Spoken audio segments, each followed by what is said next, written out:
حالا برو هر کاری که دوست داری بکن. نمیتونستم به اون دختر اجازه بدم که دور از چشمت برای خودش ول بگرده. قبل از اینکه یه راه دیگر رو امتحانش بکنم راستشو به من بگو ببینم که حقیقت چیه. من همه کسشم. هر کاری هم لازم باشه خودم انجام میدم. چون کسی که کنار اون باشه دشمن منه. حالا دیگه این رو تو همه دنیا میبینن، تو اونو نه. خودتو کشتی. مظلومیتش و نفرینای مادرش نمیذارن آب خوش از گلوت پایین بره. تو ذلیل میشی. ذلیل. کسی که به خاطر غیرت آدم بکشه مجازات نمیشه.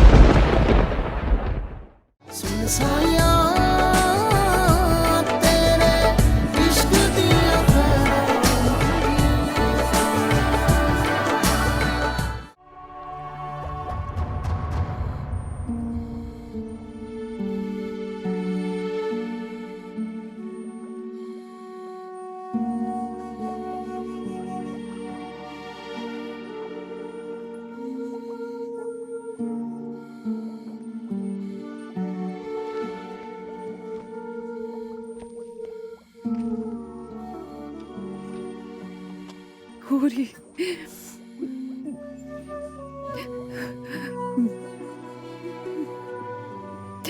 بچه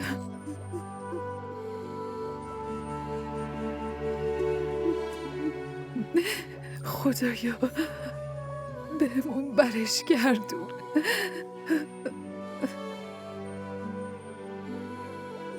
شعلا حتما برمیگرده پیشمون. ما باید کنارش باشیم.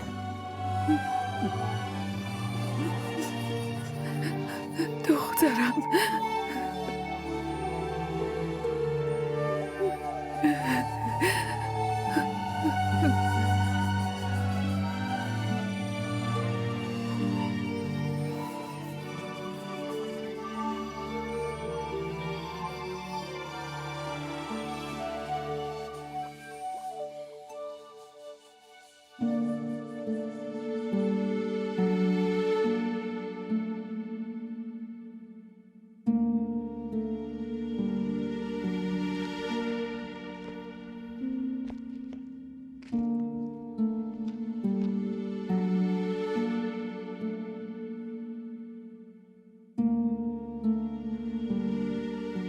شاهمیر، یه چیزی رو بگو. اونجا چی کار داشتی؟ جواب بده. برای چی اومدی؟ دارم باهات حرف میزنم.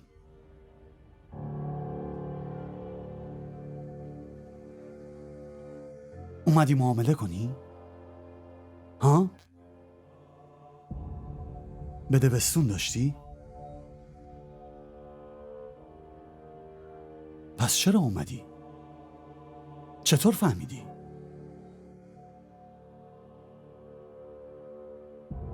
اومدی نجاتش بدی؟ تا بندازیش گردن ما؟ اون دنبال عشقش باشه، ما بهش خدمت کنیم.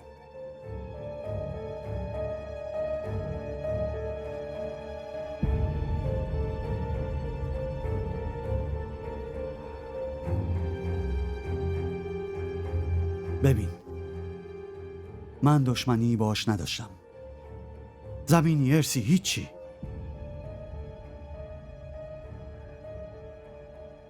واسه تو این کارو کردم. راهتو صاف کردم. حالا برو هر کاری که دوست داری بکن. نمیتونستم به اون دختر اجازه بدم که دور از چشمت برای خودش ول بگرده. تازه پدرشم بیاد باید ازت عذرخواهی کنه. تو که حواست نیست. منم که باید به فکر آبروی خانواده باشم. قبل از ازدواجتون هم با این پسره برو بیا داشت. تا فرصت پیدا کرد باهاش رفت. من خودم از اینجا میارمت بیرون. نگران نباش. کسی که به خاطر غیرت آدم بکشه مجازات نمیشه. اون پسرم فکرشو نکن. هیچ کسی رو نداره. داشته باشم پول میدم ساکتشون میکنم. دختر عمو شفیع نجات پیدا کرد. همین برامون کافیه. باید به فکر آبروش باشه.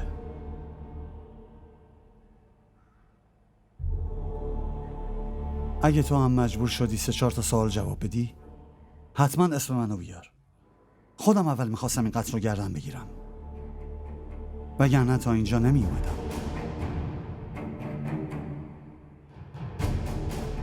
پاشو ببینم، رئیس کارت داره.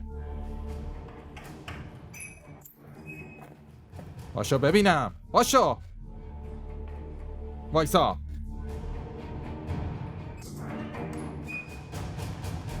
را بیافت.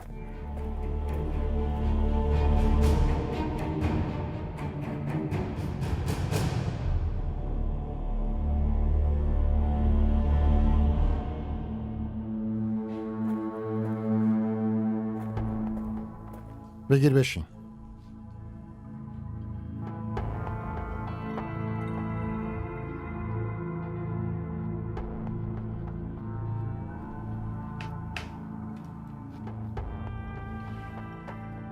این علیه شکایت کرده. بگو ببینم خودت اینو خواستی یا کسی اینو بهت گفت؟ خودم خواستم. نه خیر، نه خودت نخواستی، تو رو مجبورت کردن. به قیافت نمیخوره همچین کاری رو انجام بدی. حقیقت رو بگو، راستش رو به هم بگو. اصل قضیه دقیقاً چیه؟ حقیقت همینه. اون روی سگم و بالا نیار. قبل از اینکه یه راه دیگر رو امتحانش بکنم، راستش رو به من بگو ببینم که حقیقت چیه؟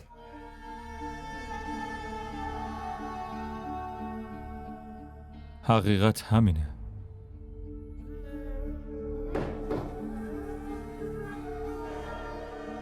گوشیشو بده من. راستشو بگو.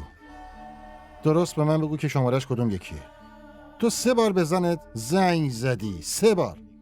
3 بار. یه بار ساعت 11:11 شب. بعدش هم 10:30 صبح زنگ زدی. 3مین تماسی هم که باهاش گرفتی فقط 10 دقیقه قبل از اون حادثه بوده. دارم ازت میپرسم اون شماره کجاست؟ شمارش چیه؟ خیلی خوب. هیچی نگو.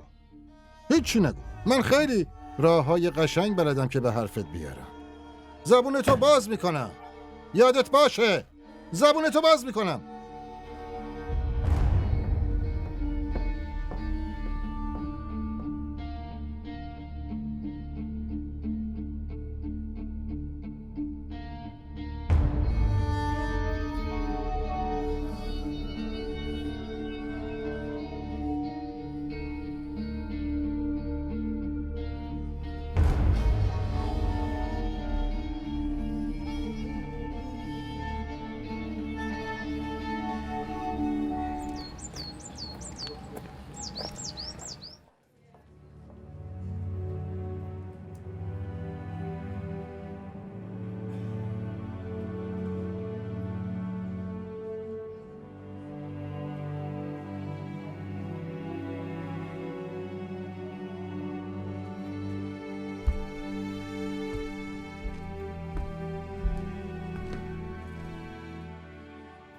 تا کی میخوای همینطوری بشینی؟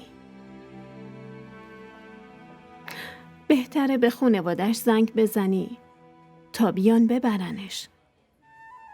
مادری میاد جنازه پسر جوونش رو میبره که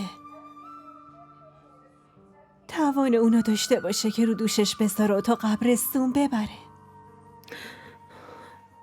پس میخوای چیکار کنی؟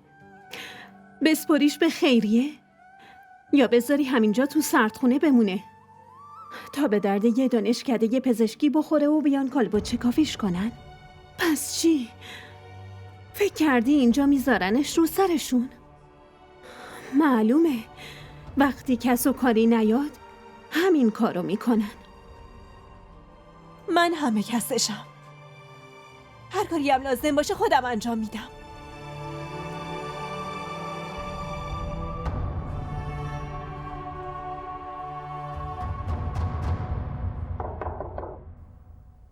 بیا تو.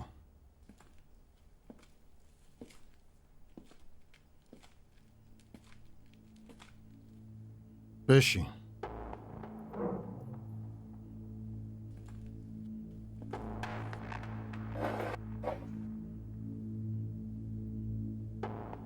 اون برادرم نیست، پسرمه، اولادمه. اگه من به عنوان یه پدر از پسرم شکایت کردم و اون خودشم داره اعتراف میکنه، دیگه چه نیازی به مدرک و شاهد هست؟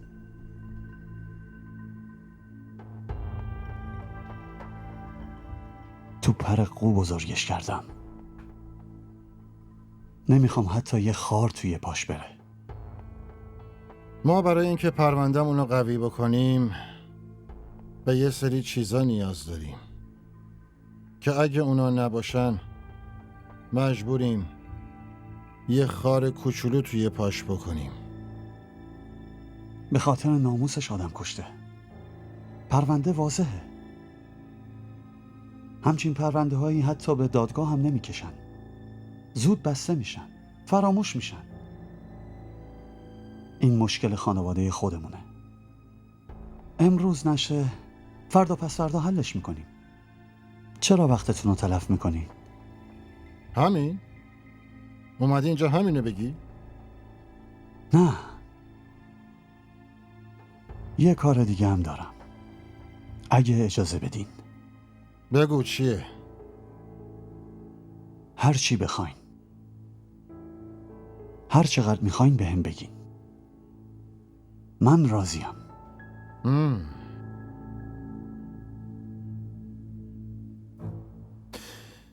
ببین، همه افسرای پلیس رشوه بگیر نیستن. بعدم این قضیه قتله. یه قتل به خاطر ناموس. همینو میخوام ببینم که این پرونده چقدرش از اون ناموس پرستیه و چقدرش از بی ناموسی. میخوام تحتوی همینو در بیارم. آبروی ما رفته. دختره هم از خونه ما رفته. چرا شما ناراحتی؟ دختره از خونه تو نه، از خونه شفیع محمد رفته. یه چیزی هم یادت باشه، این یه پرونده سفارشیه. ممکنه خیلی توی این پرونده دخیل باشن. بعدم این بحث ناموس و بیناموسی و اینجور داستانا رو بریز دور و درست با من همکاری کن ببین چی میگم. مفهومه یا نه؟ میتونی بری.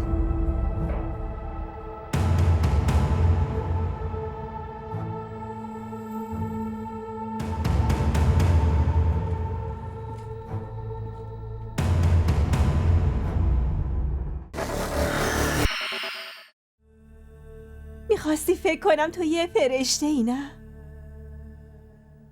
تا اینکه بیام دادگاه و این گندی که زدی رو پاک کنم، درسته؟ ولی حیف، سر موقع دستگیر شدی و همه ی نقشه هات نقشه براب شدن. حالا دیگه این رو تو همه ی دنیا میبینن. تو اونو نه، خودتو کشتی. مظلومیتش و نفرینای مادرش نمیذارن آب خوش از گلوت پایین بره. یه چیز دیگه هم حالیت کنم. اون آبرویی که به اسم غیرت دنبالشی هیچ وقت نصیبت نمیشه. تو ذلیل میشی، ذلیل.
من الان میام.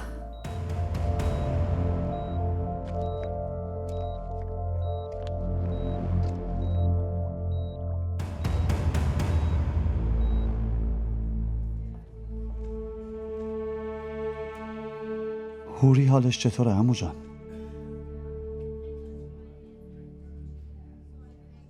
زنده است. خدا حفظش کنه. دعا کن داداشت زنده بمونه.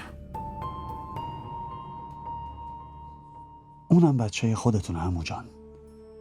هر کاری که صلاح انجام بدید. من کنارتونم.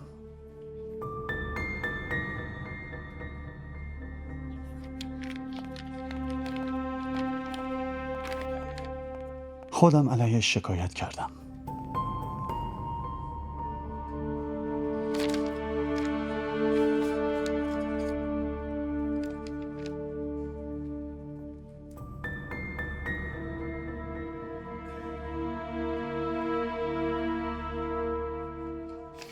کنار من بمون قیصر، چون کسی که کنار اون باشه دشمن منه.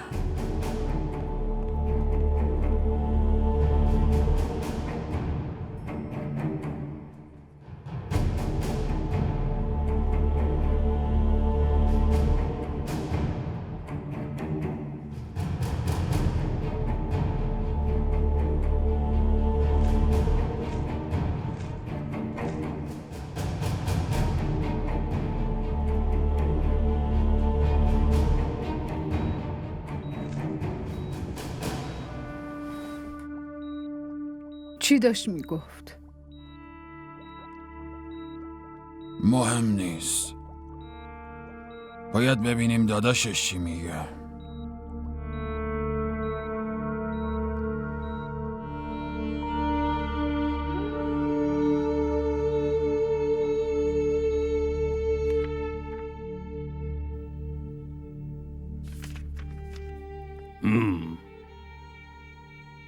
همه این کارا رو تو کردی.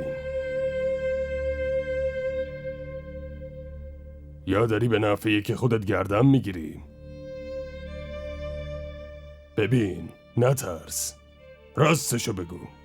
اینا تو رو زدنت. پس نیاز به وقت بیشتر نیست. ولی شما زمان میخواید. قربان، برای تکمیل پرونده به تحقیق بیشتری نیاز داریم. الان نمیشه گفت این قطعاً مجرمه. هنوز خیلی از بخشای پرونده برامون مبهمه. نه، 14 روز خیلیه. قربان خواهشاً این لطفو کنین. محبت میکنید. باشه، 7 روز وقت میدم. تحقیقاتو کامل کن. ممنون. بگیرش. تشکر. اینو بیارش.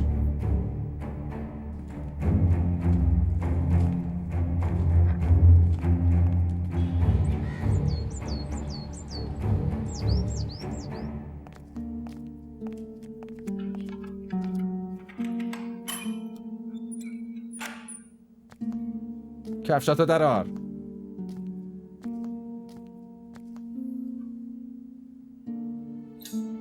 برو تو.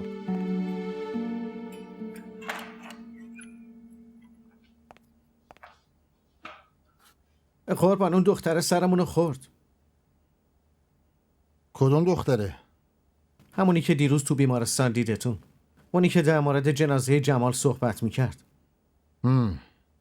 باشه، برو بیارش اینجا.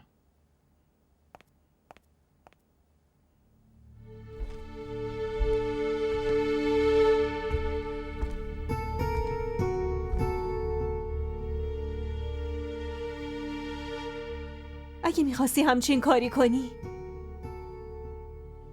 پس حرفایی که اون روز میزدی چی بود؟ اون فیلمت برای چی بود؟ میخواستی چی رو بهش ثابت کنی؟ میخواستی چهره واقعی تو مخفی کنی؟ ولی الان یه چیز دیگه میبینم. میخواستی منم شاهد باشم. میخواستی فکر کنم تو یه فرشته ای نه؟ تا اینکه بیام دادگاه و این گندی که زدی رو پاک کنم، درسته؟ ولی حیف، سر موقع دستگیر شدی و همه ی نقشه هات نقشه براب شدن. حالا دیگه این رو تو همه ی دنیا میبینن، تو اونو نه، خودتو کشتی. مظلومیتش و نفرینای مادرش نمیذارن آب خوش از گلوت پایین بره. یه چیز دیگه هم حالیت کنم، اون آبرویی که به اسم غیرت دنبالشی هیچ وقت نصیبت نمیشه. تو ذلیل میشی، ذلیل.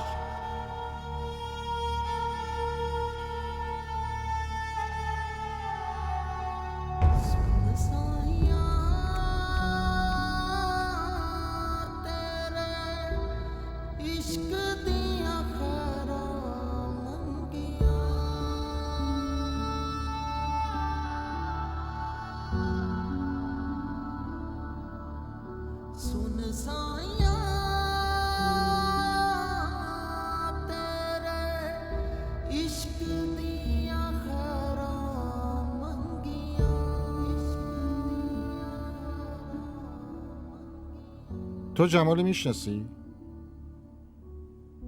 بله آقا. چطوری؟ چون هوریو میشناسم. هوری از کجا میشناسی؟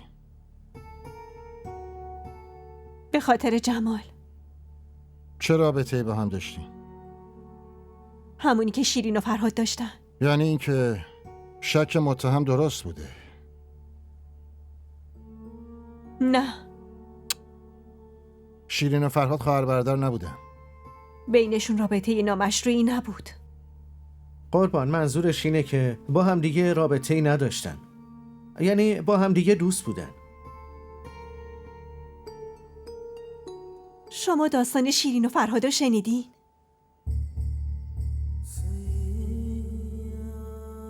نه، فیلمشو دیدم.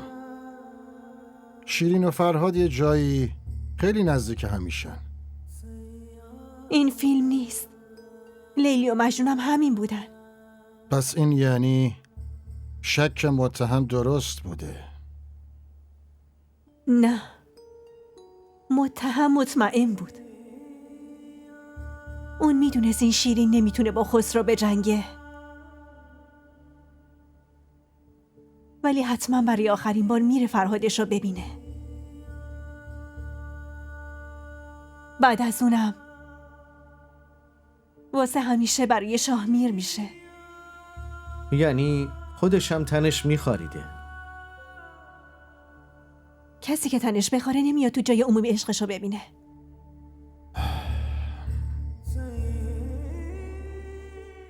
تو یکم از خودت بگو. خودت چی کاره بودی؟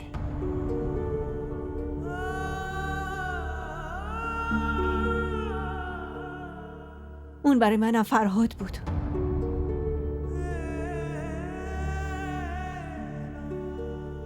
ولی من شیرینش نبودم.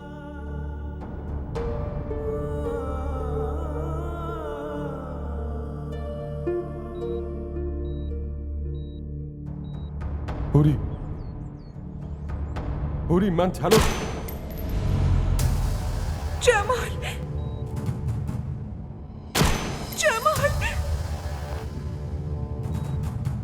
دکتر رو تو صدا هم کن. اینجا باش، من دکتر رو صدا کنم. زود باش. دخترم چی شده؟ دخترم چشماتو باز کن.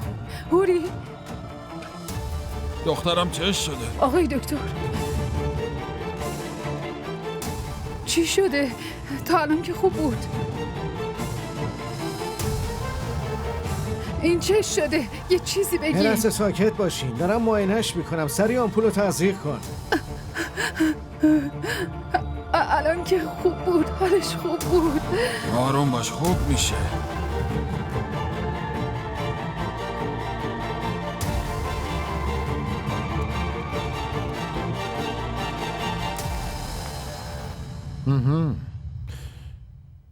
میخوای جنازه‌شو چیکار کنی؟ همینجا دفنش کنی؟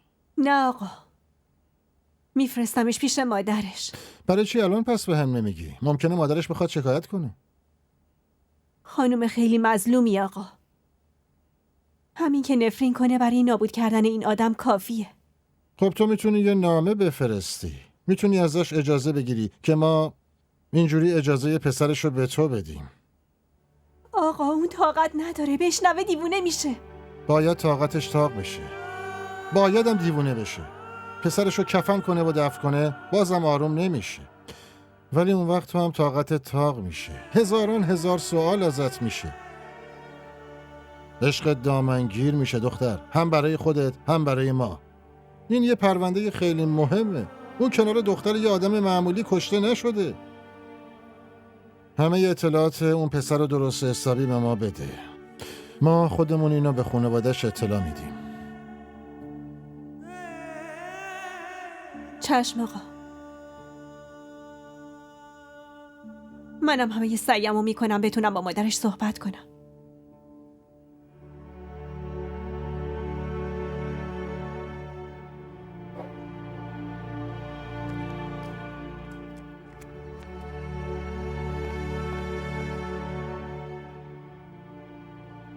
حرف زدن با مامان چه فایده ای داره؟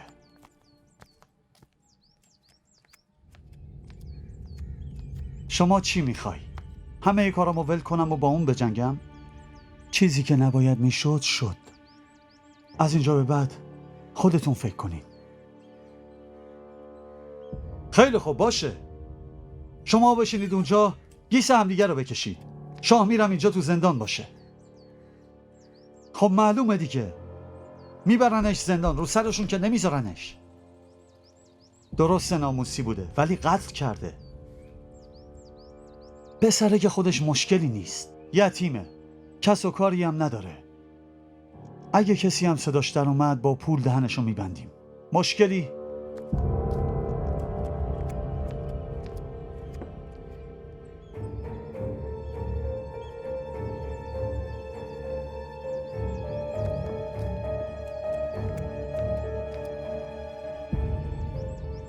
ببین مادر جان، الان همه چی فقط دست عمو شفیه. اون باید راضی بشه، وگرنه مشکل میشه. هر کی هم این وسط حرف زیادی بزنه هیچ اهمیتی نداره. آره دختر نجات پیدا کرد. شما چی میخوای؟ میخوای دختره رو بکشم؟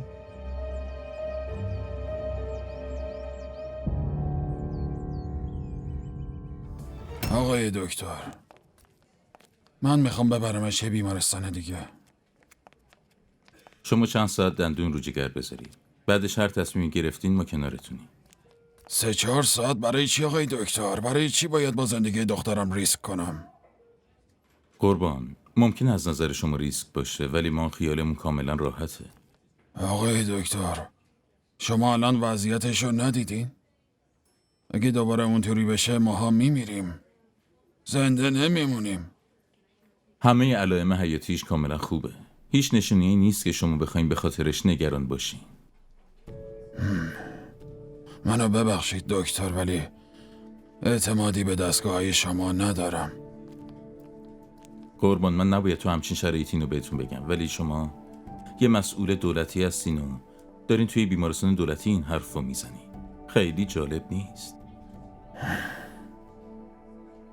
من یه پدرم دکتر. شما الان به جایگاه همکاری نداشته باشین. شما به دستگاه‌های ما اعتماد ندارین قربان، ولی حداقل میتونید به پزشکای ما اعتماد کنین که. ولی اگه حالش دوباره اونطوری شد چی دکتر؟ شما حق دارید به عنوان یه پدر نگران باشید، ولی برای ما این نشونه بهبوده. ماشاءالله از نظر فیزیکی شرایطش ثابته. بله خب از نظر روحی یه مقداری مشکل هست. شما اینطوری فکر کنید که انگار یه بچه قبل از اینکه از خواب بیدار شه یه کمی میلرزه. شرایط ایشونم دقیقاً همین جوریه. انشالله خیلی زود به هوش میاد. مطمئنید؟ انشالله.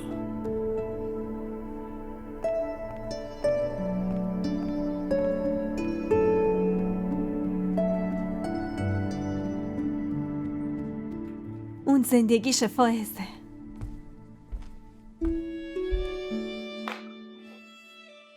بعد از اینکه اسم جمالو شنیدی دیگه نذاش حرف بزنم. یه شور خیلی خاصی تو صداش اومد.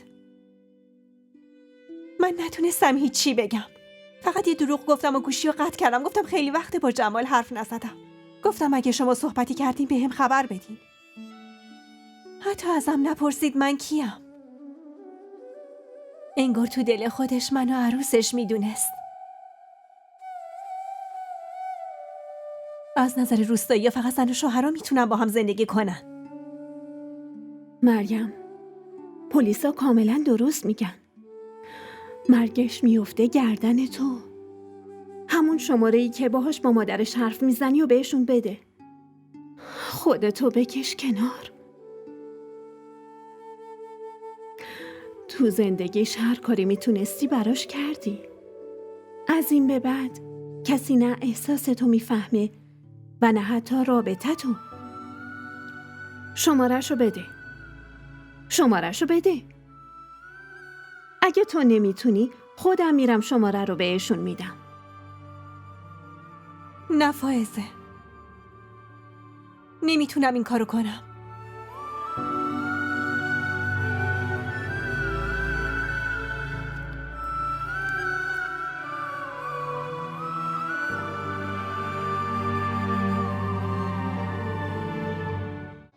این ویدیو رو لایک کنید، کانالمون رو سابسکرایب کنید تا از سریال های جدیدمون هم آگاه باشید.